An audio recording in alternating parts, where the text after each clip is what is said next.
Welcome, Mr. Smithers. Here we are again. What's this, number 3? Morning. Yep. Number 3. We're here to talk about budgetary policy, or fiscal policy as it is known.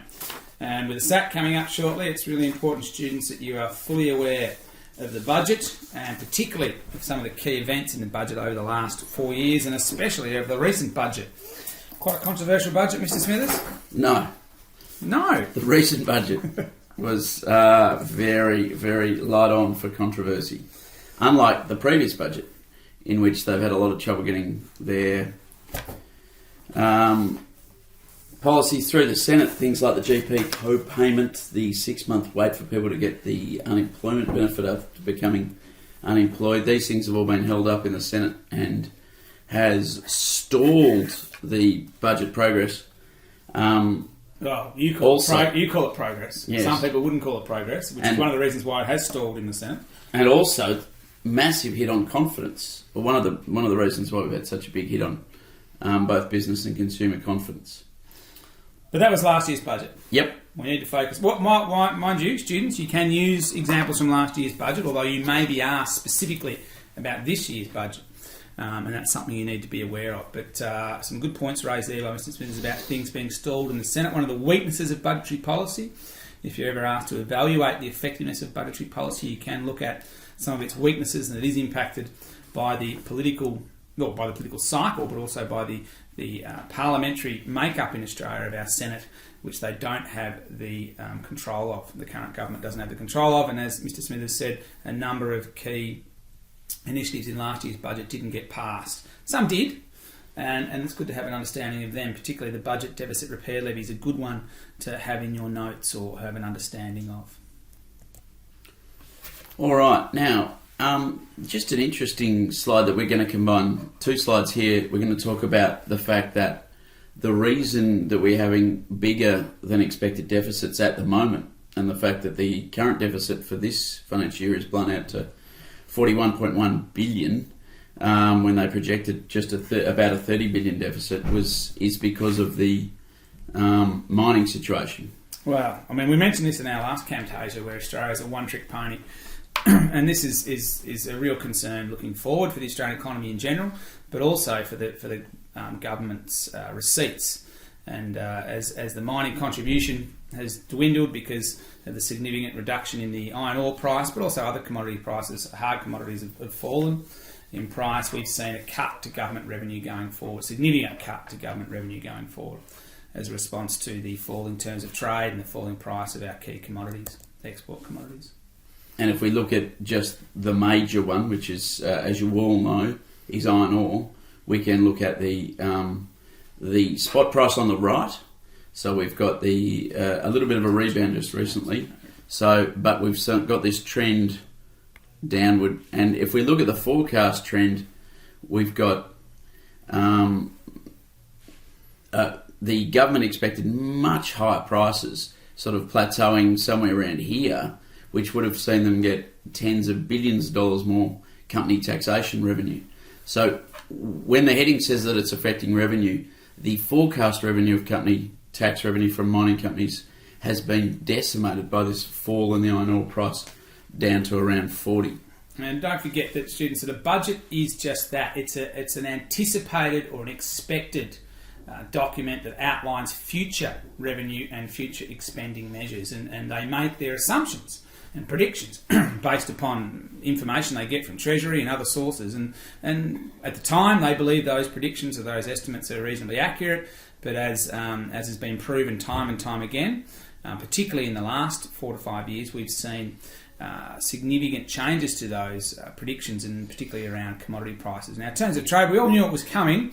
However, I don't think the government certainly, and some economists believed it would fall this much, and that was certainly borne out by some of the predictions in terms of iron ore revenue. What's driving the fall in the iron ore price, Mr. Smithers? Well, there's a supply glut, and that's only going to increase because we've got Roy Hill, Gina Reinhardt's Roy Hill mine coming online later this year. We've got Fortescue Metal talking about the fact that we should limit our supply to try and artificially bolster up the price. But basically we have a glutton supply, and we have a flat demand outlook from our key exporting markets such as China. And one of the things, students, I think you need to appreciate is that whilst China has become our largest trading partner, the demand for it does have a big impact, but demand for world commodity prices. And there's some really interesting headwinds in the Chinese economy. The rate of urbanisation is starting to slow, which is lessening the demand for steel, corresponding consequence on iron ore and other commodities such as coke and coal.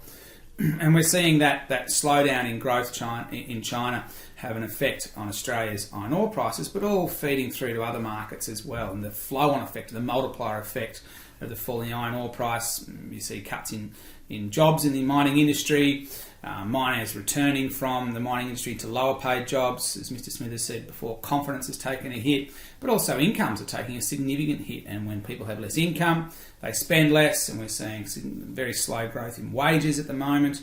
We're seeing still declining or low confidence as a result of that. Unemployment's sort of rising.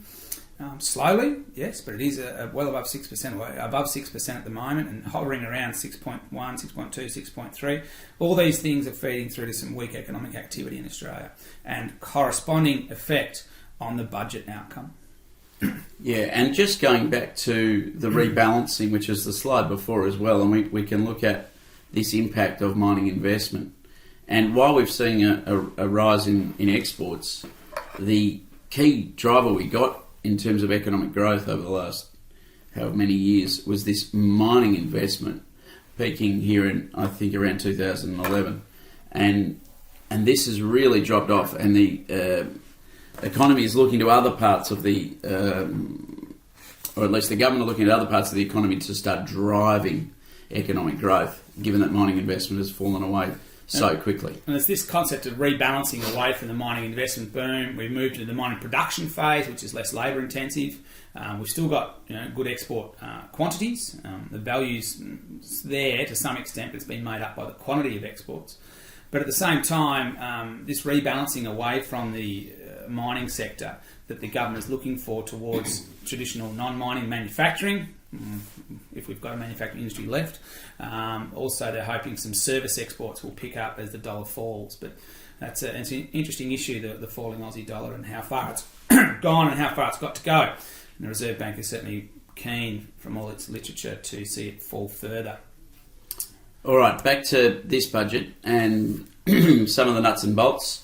So, percentage of GDP is a good way to talk about the deficit. So, deficits will be reduced each and every year into the forward estimates up to a projected surplus in 2019-20, a very modest surplus just above the zero line. Now, of course, as Mr. Burns said, this relies on the forecasts being accurate, and we'll talk a little bit about that because we've got all the forecasts in a future slide. But what we can see here is that we can talk about the stance of the budget. So if we look at last year's budget, we're looking at 2.6% of GDP. So we're looking at a graph that goes all the way down there. And so that would show you that the stance of the budget is mildly contractionary. A reduction in the deficit of about 6 billion from 41.1 billion down to, so this was 41.1 billion. And this one here is 35.1.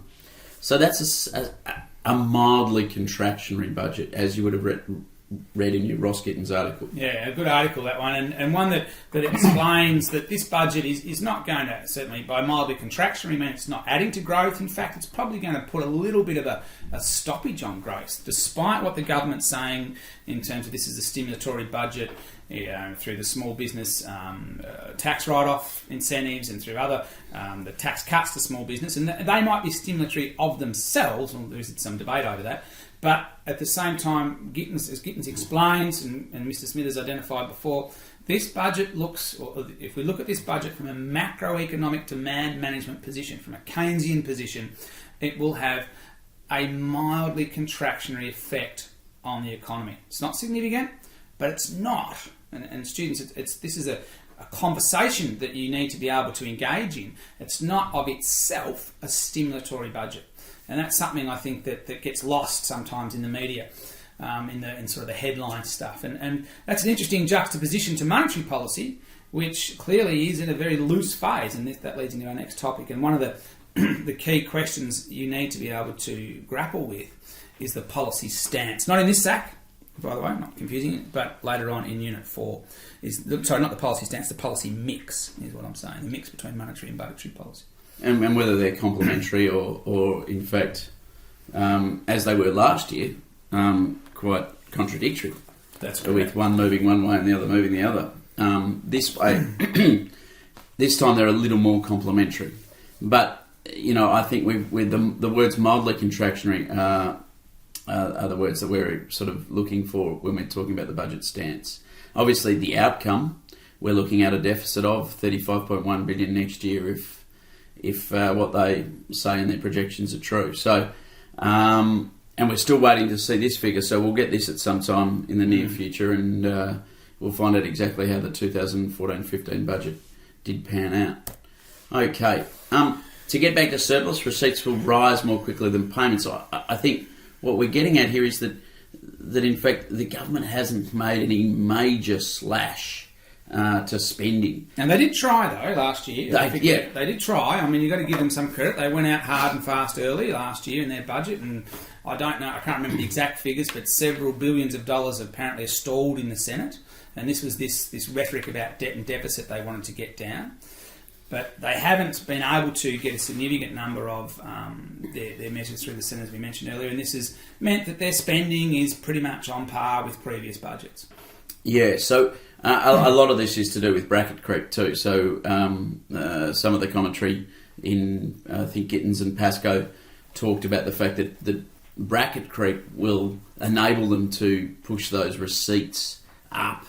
And if they can just put a bit of a freeze on spending, but they're not cutting spending by any dramatic way.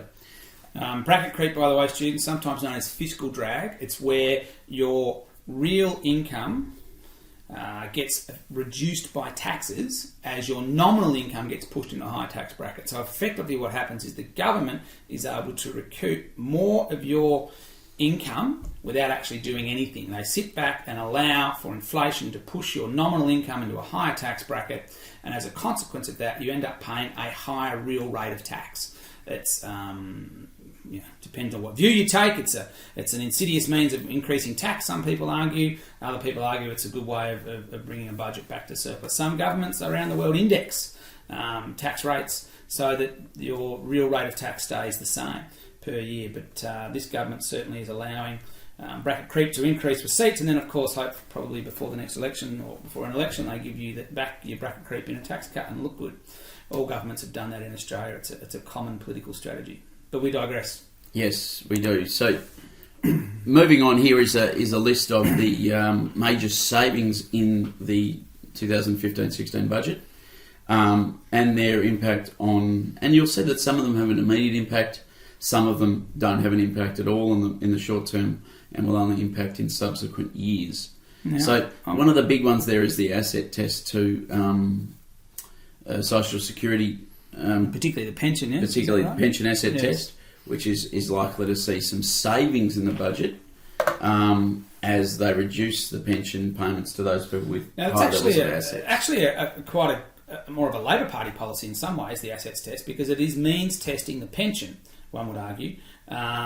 So it goes to those most in need, and it's not a bad policy, students, for you to pick up on as a policy that will actually help the objective or the goal of equity in income distribution. And you need to be able to narrow down some specific incentive or specific initiatives in the budget and be able to link them to goals. So that's a good one. You need to be able to articulate how it helps improve the goal quite specifically and have a little bit of understanding, not a huge amount of detail, but enough to link the initiative, in this case assets testing of the pension, to the goal, for example, improved equity and income distribution. All right. I think the table proves that predominantly this government is not, when the third item is the contribution to the East-West Link project, which is a controversial saving because many people believe that money will eventually go to Victoria for other infrastructure. I think what it demonstrates is that they're not making a hell of a lot of savings compared to what they tried to do last year, as we've already alluded to. All right. So this is a slide you should have seen. This is basically the pie chart about their expenditure on the right, and they're often called outlays. Please, some people in my class are getting confused about what outlays are. Outlays is government expenditure, and government receipts or government revenue on the left. And you'll see that they rely heavily on direct taxation, particularly individual income tax, the PAYG tax. Yeah, and one of the things I think, students, you do need to be able to identify, and it often comes up in multiple choice questions, is what are the key revenue measures of the government, and what are the key expenditure measures of the government. And as you can see, on the revenue side, income tax, whilst the introduction of GST has helped, and there are some other taxes in there that significantly raise taxes, you could see that income tax, individual income tax, pay-as-you-go income tax is the main source of government revenue, a direct tax. And then on the expenditure side, or where our money goes, you can see social security and welfare is the key one there, followed by health, education, defence. It's a big area. It's one of the reasons with the ageing population, the pension is a concern. It's one of the reasons why pharmaceutical benefits scheme is a significant growth sector in terms of taxpayers' money being spent, or in terms of expenditure, and that's another concern. And the ageing population is something that we will discuss later on, and it is one of the key reasons you could argue why the budget is in a structural deficit. Yeah, and some of the things that you need to know, obviously, are that which parts of the revenue streams here are direct. And obviously, direct taxation comes from individual income tax and company profits tax, and then there's indirect taxes such as the GST, the fuels excise, and little old non-tax revenue here from things like Australia Post and HECS repayments to the government for those loans for higher education. Many students ask me why the GST is not included in this slide here, and the interesting part of that is that it's actually a states tax, so it's a little bit confusing, but it effectively is money that goes back to the states. And when it was introduced, the GST, it was introduced to get rid of a number of state taxes, so that was the means by which they got it in. Of course, it's not a tax on all goods and services, it's a tax on most goods and services, and the recent debate about taxing women's sanitary products is an interesting one. We should be looking at trying to broaden the tax base, most economists would argue, as opposed to shrink it. My last comment on this is just a lot of students think that the out of the social security and welfare that unemployment benefits is the main expense. In fact, it is pensions. And pensions is by far the biggest expense out of that 154 billion. So if we're looking to make savings, that's probably why we can talk about the asset test on the increase in the pension age too that the previous government introduced. Yes, that's certainly over many years. I can't remember the exact years, but certainly the pension age. 2035.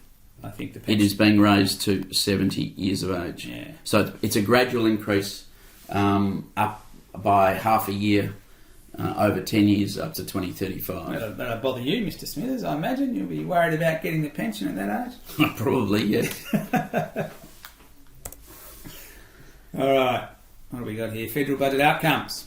Trend growth. What do we mean by trend growth? Well, trend growth is our historical growth, and Michael Pascoe ridiculed in an article that all students got. He ridiculed Joe Hockey for saying that, well, we'll return to trend growth because it's trend growth. And that's not an assumption that you want your treasury to be making, based that loosely. Now, it's a lot of economists think that this GDP figure here, particularly, and possibly even this one, are fanciful figures, and that they're not sure where they're coming from. But it's hard to predict, though.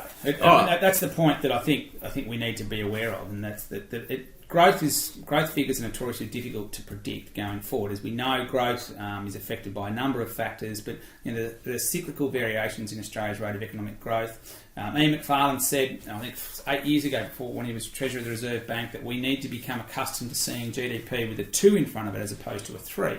And that's exactly what's happened. The predictions that we'll get back to trend growth are just that, predictions. They rely upon, as Mr. Smith said earlier, the rebalancing of the Australian economy away from mining to manufacturing to services. We haven't seen that eventuate.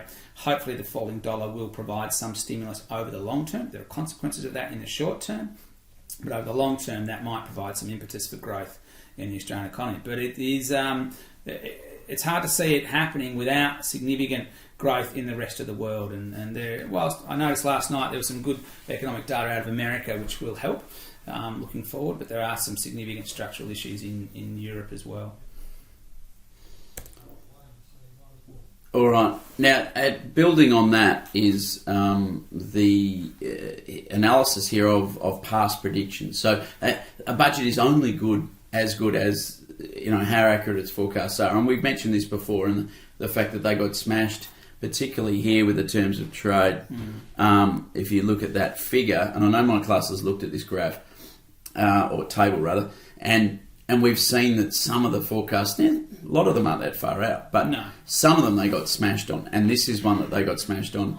And in fact, they've been much more conservative in their predictions of the terms of trade for the upcoming years, which gives us a bit more confidence they might get that right. But they have come off incredibly high base, a very high level terms of trade. Not seen the peaks in Australia's terms of trade were not seen since the 1950s. So that mining boom, it's ended. What's going to replace it? Well, buckle yourselves in. Let's wait and see. Maybe it's education, Mr. Smithers. Let's hope so.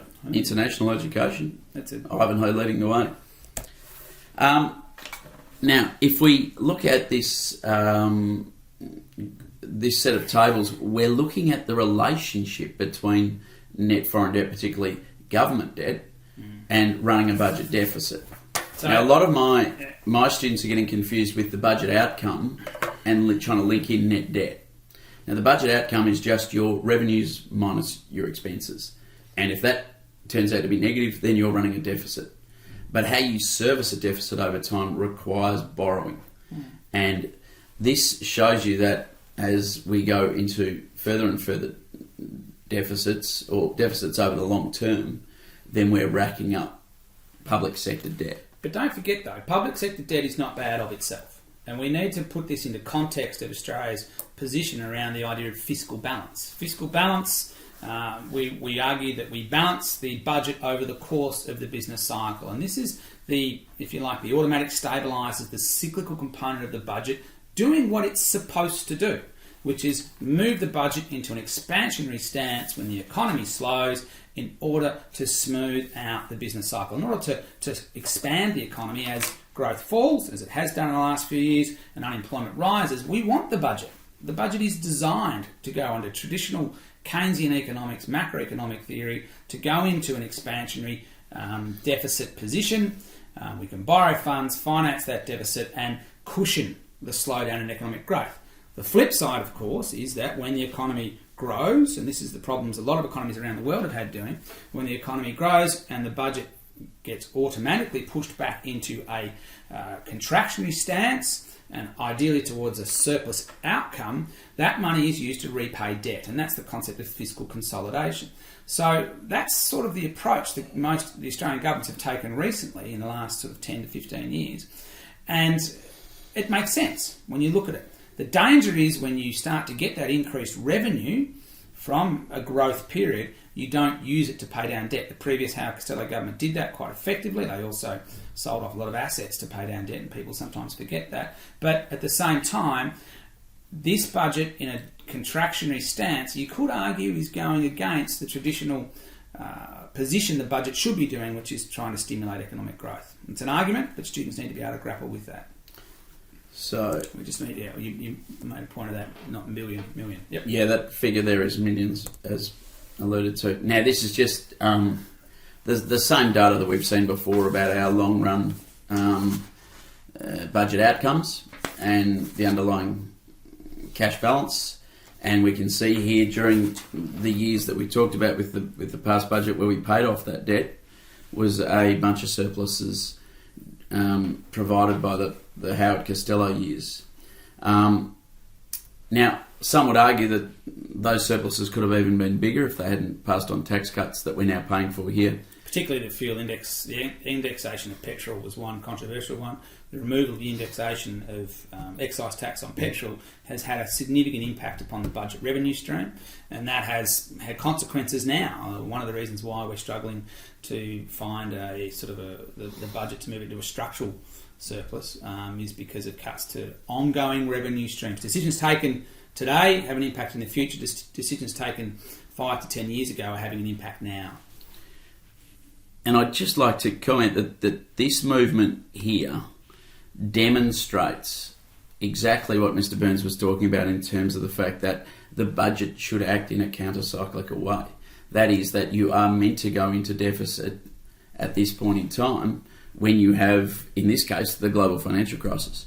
And Australia have been applauded by International Monetary Fund and others for their response to the global financial crisis and the fact that we never went into recession as a result of their stimulatory policies, budgetary policies here, which were complemented obviously by very low interest rates and monetary policy. It is, I guess, now the challenge that we don't want to see deficits as far as the eye can see, which is of course what the Liberal Party used to say about when Labor were in office. So we're talking, this is the consolidation, fiscal consolidation we're now talking about. Yeah, but it does depend upon moving the economy back into growth. And the best way to get a reduction in the deficit is to grow the economy. And that's the rhetoric we're seeing, and it's absolutely true. Through your automatic stabilisers. Spot on. Through your increase in revenue from higher income tax rates, you could even argue higher consumption and increased GST revenue. As people spend, there'll be more revenue that way. Increase in revenue from higher company tax profits as companies make money. That all grows revenue, and at the same time, without doing anything, the other automatic stabiliser is a reduction in outlays, the reduction in expenses, particularly welfare payments. As less people are on unemployment benefits, less people require social security because there's less unemployment. The government stance, or the budgetary stance, is automatically moved into a mildly contractionary one would argue, so that to help counterbalance the cyclical variations. That's what we want to see. That's what the government's hoping to see. It does rely upon growth. Yeah, my class will know the double whammy I talk about. When someone becomes unemployed, then that's a double hit to the government. They suddenly lose income tax, but also have to pay out welfare. And of course, so if you can pull back an unemployment rate from 6.5% to somewhere down near 5%, then you're making huge impact on your budget. And at the peak of the mining boom, just to understand what Mr. Smith is saying, the peak of the mining boom, the unemployment was around 4% in Australia, 4.2 I think it fell to. Yeah. At its lowest point. Now, that's full employment. If you want to go back to our goals from Unit 3, that's pretty much full employment, and obviously we saw at that time some price pressures emerge in the economy. But compare that figure at the peak of the mining boom compared to now, 6.2% unemployment, and you can understand why revenue has fallen and why outlays have increased. Somewhere there. Yeah, somewhere around there. Righto. Finish off here. Yep. This is our debt debate, and my class certainly knows that we've talked a lot about debt not being bad of itself, that debt is actually a good thing if it's used for productive purposes. And Australia, on an international scale, does not have a debt problem, a government debt problem. You could argue we've got a national debt problem. Private sector debt is high in Australia relative to some countries, but certainly government debt, or sometimes known as sovereign debt, is not a concern at this point in time, you could argue, because we came from a pretty good base. We didn't have a lot of debt, or have any debt effectively, any government debt, and therefore we can accrue debt without it being a significant issue. And one of the questions students need to be able to sort of discuss is, what are, it might be phrased differently, what are good debt levels and what are bad debt levels, and what does external instability look like from a fiscal policy perspective, and certainly we're seeing examples of that in Europe, particularly in Greece, whereas if you spend the money in times of a boom and you don't have it to spend in times of a slowdown, it's quite a simple proposition. You save for a rainy day, and governments need to be able to do that as well. Australia was lucky enough we were able to do that, and as a consequence we've been able to, as Mr. Smith has said, come out of the global financial crisis without significant, without going into recession. The question is, can we move our economy back to trend growth and therefore lower our budget deficit and hopefully get back to a more stable structural footing on the budget? Now, this is our last slide for this little presentation. What we'd also like to talk about is the fact that you need to know actual policies from this budget, and you might be asked specifically about this budget, but also the previous 3 budgets before that. It would probably be best for you not to use policies that haven't got through the Senate from previous years, but you can use any one of the policies announced on budget night in May this year. And this is where it's really important you look at the wording of the question. If it says something like discuss a recent policy initiative, that means you can use an initiative that may not have got through the Senate yet, i.e. what Mr. Smith has said, but it was announced on budget night. And so the other thing we'd like you to do with regards to these policies is have a look at their impact on aggregate demand, aggregate supply, and more specifically on the 5 goals that we worked so hard at over the last sort of 8 weeks before we started budgetary policy. That is the goals of external stability and equity. And equity is quite an easy one with regards to the budget. In some respects, there's a lot of policies that will either hurt or assist equity, but also those that will assist economic growth, full employment, and they're often very compatible. So things that will assist economic growth will also assist full employment. Now, we're not too worried about the impact on inflation because inflation is quite low, but you also need to know of policies that may impact on inflation as well. And it's how you argue it. Don't forget, students. It's how you argue your response. So you might, for example, if you get asked a question on the budget and say economic growth, you could take the overall stance position from a macroeconomic stance about it being mildly contractionary, or you could take some of the key initiatives within the budget and talk about how they attempt to stimulate the economy, such as the Small Business Accelerated Depreciation Allowance that I know my class has talked about, I know Mr. Smith's class has talked about it, and how that is attempting to get small businesses to increase their investment and to provide some stimulus in the short run to the economy. And certainly anecdotally, it's been happening. The data isn't in yet, obviously, but we will wait to see whether it does have a stimulus within that area. There's also the Northern Australia Infrastructure Fund you could discuss. You've been given a number of handouts on the specific initiatives in this recent budget that you need to be able to link to the goals. All right. I think we're done. I think we're done. Sorry it took so long, students. We got there in the end.